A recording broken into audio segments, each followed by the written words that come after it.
नमस्कार। आइए बात कर लेता हूँ मैं कनिष्ठा उंगली के बारे में। कनिष्ठा उंगली ज्ञान की उंगली, और ज्ञान की उंगली इतनी गहराई में जाना, साथ ही साथ ये सब कट मिलना, यानी कुल मिलाकर जिद्दी होना, अपनी बात पर अड़ जाना, किसी की बात को ना सुनना और बहुत जल्दबाजी में डिसीजन लेकर के पछताना, ऐसी उंगलियों के ये फल होते हैं।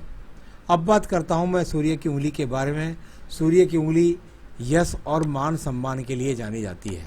अगर मैं इस उंगली के यहाँ पर पर्वतों पर देखता हूँ तो वर्तमान में कहीं यश मान सम्मान की स्थितियाँ नहीं हैं। जब तक ये चिन्ह रहेंगे तो आपको अपना मान सम्मान जो आप चाहती हैं, समाज से, घर से, परिवार से या किसी जगह से, वो आपको नहीं मिल पाएगा जब तक ये कट की रेखा यहाँ पर मौजूद रहेगी।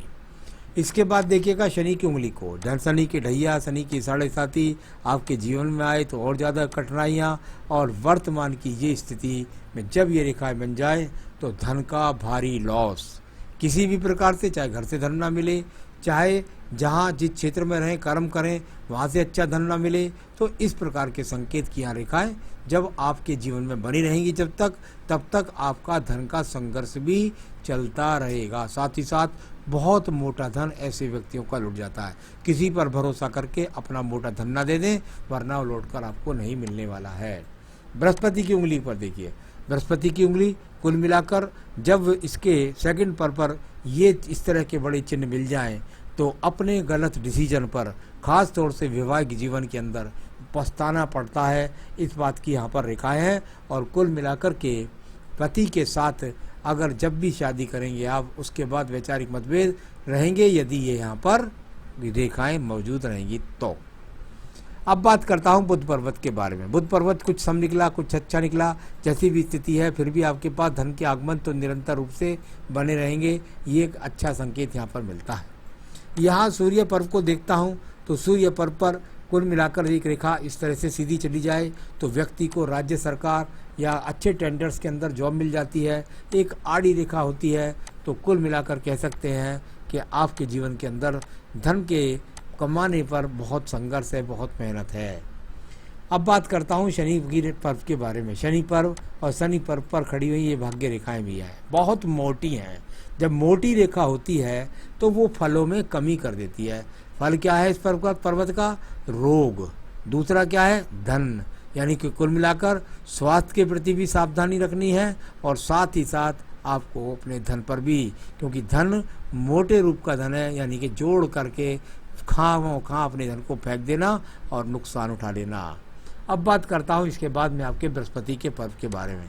लग्जीरियस जीवन के लिए बृहस्पति पर्व को देखा जाता है। पति से सहयोग के लिए बृहस्पति पर्व को देखा जाता है।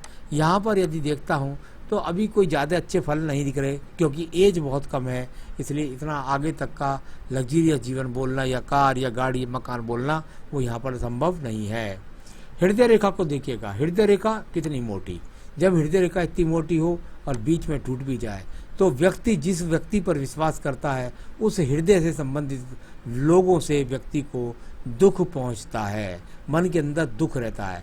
इसमें पति भी हो सकता है, इसमें भाई भी हो सकते हैं, साथ ही साथ माता पिता आपके जैसे खत्म हो गए तो वो मन का टूटने वाली बात है। तो मन यहाँ पर बिल्कुल टूटा हुआ है और आगे भी ये प्रॉब्लम जिस प्रकार से मैं बता रहा हूँ वैसे आती रहेंगी। अब मंगल पर्व के लिए बात कर लेते हैं। देखिए मंगल पर्व आपका यहाँ बहुत साहसिक रेखाओं के रूप में, जब मंगल पर्व इतना अंदर से साहसिक रेखाएं चलें और जाकर सूर्य पर्व से संबंध बनाए, और साथ ही साथ बुध पर्वत, आप कड़ी मेहनत करेंगी, अपने आप को कड़ी मेहनत करके सिद्ध करके, और ये सूर्य यानी यात्राओं, दूर दूर की यात्राएं करेंगी और अपने आप को आमदनी के साधन बनाएंगी, क्योंकि मंगल पर्व से एक रेखा का संबंध बुध पर्व को जाना, यानी वो भी कुल मिलाकर के बहुत मेहनत से धन कमाना, ये एक रेखा का यहाँ पर ये फल है। अब बात करता हूँ इसके बाद में सीधा आपके यहाँ बुद्धि रेखा के बारे में। बुद्धि रेखा, और ये भी कुछ हट करके चले, बुद्धि रेखा हटकर चले यानी कुल मिलाकर जिद्दपन, साथ ही साथ मंगल से मंगल तक पहुंच जाए, यानी कि नौकरियों के द्वारा धन की आमदनी, ये संकेत यहाँ पर मिलते हैं। तो कुल मिलाकर धन आपकी थोड़ा जिद्द, अडिग और कुल मिलाकर फैसला ले ले तो उससे हटने वाली नहीं, और साथ ही साथ नौकरियों के द्वारा धन प्राप्ति के योग। अब बात करता हूँ इसके बाद में मैं सीधा आपके द्वितीय मंगल पर्व की। अभी द्वितीय मंगल पर्व पर किसी भी प्रकार के कोई झगड़े के, झंझट के, मुकदमे के योग नजर नहीं आते हैं। चंद्र पर्वत को देख लीजिएगा। चंद्र पर्वत और चंद्र पर्वत पर यहाँ शुक्र पर्वत से रेखा निकल कर पहुंचे तो कितनी ही बार व्यक्ति देश में विदेश तक की यात्राएं करता है, और ये योजनाओं को लागू करने वाली रेखा आपस में थोड़े समय बाद जुड़ जाने वाली हैं। तो ये चंद्र पर्वत यहाँ पर डिप्रेशन के योग नहीं दिखलाता, कोई मानसिक बीमारी के योग भी वर्तमान में नहीं दिखला रहा है। आइए दूसरी बातों को देख लीजिए। ये मेधावी रेखाएं हैं, जो रेखाएं हैं ये व्यापारिक रेखा नहीं, ये मेधावी रेखा है, यानी कुल मिलाकर जुनून है मन के अंदर तरक्की प्राप्त करने का। इस प्रकार की रेखाओं का ये फल जाना जाता है। इसके बाद में बात करूंगा मैं आपकी सीधा शुक्र पर्व के बारे में। शुक्र पर्व अच्छे संसाधनों के लिए जाना जाता है। शुक्र पर्वत पर बहुत सारी रेखाएं एक दूसरे को काटकर ग्रुप बनाई हुई हैं। जब इतने सारे ग्रुप हों तो आसान नहीं होता है जीवन में अच्छे सुखों को पाना। तो ये वर्तमान की स्थिति है। आगे इसमें क्या होने वाला है वो मैं आगे तक का नहीं बता पाऊंगा।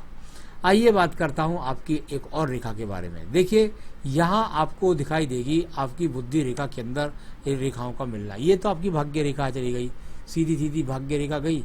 भाग्य रेखा लगातार रुल दे रही है, लगातार की स्थिति कैसी भी है धन के आगमन तो आप बनाती रहेंगी। तो अब बात करता हूं मैं आपकी आयु रेखा के बारे में।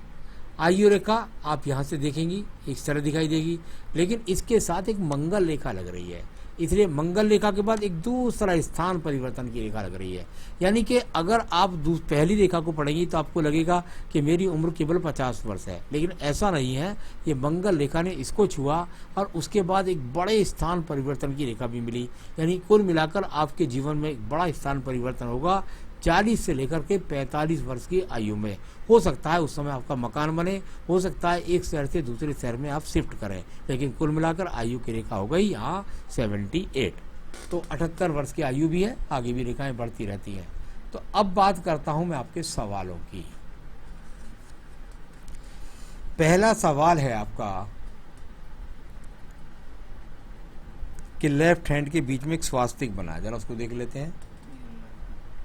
इस लेफ्ट हैंड में कहीं पर भी मुझे कोई स्वास्तिक बना नहीं आया, नजर आया। कोई बीच में आपने अपनी कल्पना शक्ति से स्वास्तिक बनाया है, वो कल्पना शक्ति से तो मैं बहुत सारे स्वास्तिक बना दूंगा। आपके हाथ में मछलियाँ भी बना दूंगा और भी बहुत अच्छे चिन्ह बना दूंगा। तो कल्पना शक्ति का चिन्ह मत बनाइएगा, इसलिए कोई स्वास्तिक यहाँ पर स्वतंत्र रूप से नहीं है। तो ये वो एक बताया। दूसरा सवाल है आपका, जिससे शादी करनी है उससे शादी करना चाहती हूँ। चलिए यही मुझे मुख्य सवाल है, मुझे यही पूछना है, जो शादी करनी है उसका क्या होगा। देखिए मैं आपको एक बात बताता हूँ। यहाँ पर एक्स, यहाँ पर धूमिल बहुत ख़राब चित्र है। यहाँ पर ये चीज़ें बुद्धि रेखा का एकदम जिद्दपन होना और साथ ही साथ परिवार वालों से सहयोग ना होना, यहाँ पर दिखलाने वाली रेखाएं स्पष्ट रूप से है। मेरे अनुमान से निश्चित रूप से 101% आप विवाह करेंगी। यानी कुल मिलाकर कोई भी मने करे, मैं भी मने करूं, दुनिया भी मने, कोई भी मने करे, आपके जीवन में विधाता ने लिखा है कुल मिलाकर के पति के साथ कष्ट। अदर से शादी कर लो, मनमानी शादी कर लो, कुंडली मिलान करके शादी, यानी कुल मिलाकर जब भोग काल होता है तो व्यक्ति शादी उससे नहीं करता जिससे वो शादी, उसकी शादी होनी चाहिए अच्छी।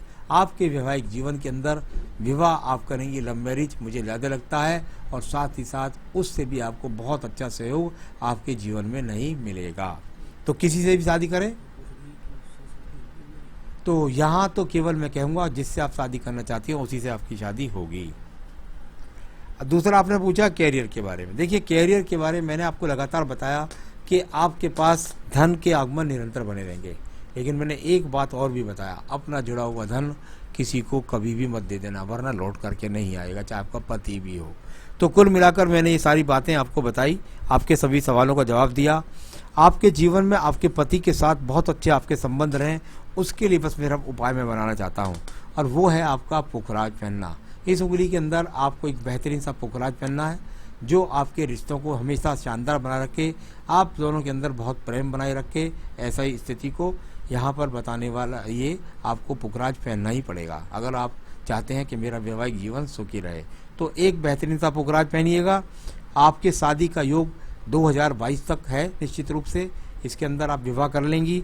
और साथ ही साथ बृहस्पति के व्रत रख सकती हैं। ओम ब्रह्म बृहस्पति नमः की 3 माला का जाप कर सकती हैं, जिससे आपका विवाह ठीक तरीके से हो जाए, ज़्यादा अड़चने ना आए। इतना करें, जीवन में सुखी रहें, यही मेरी शुभकामनाएं। नमस्कार।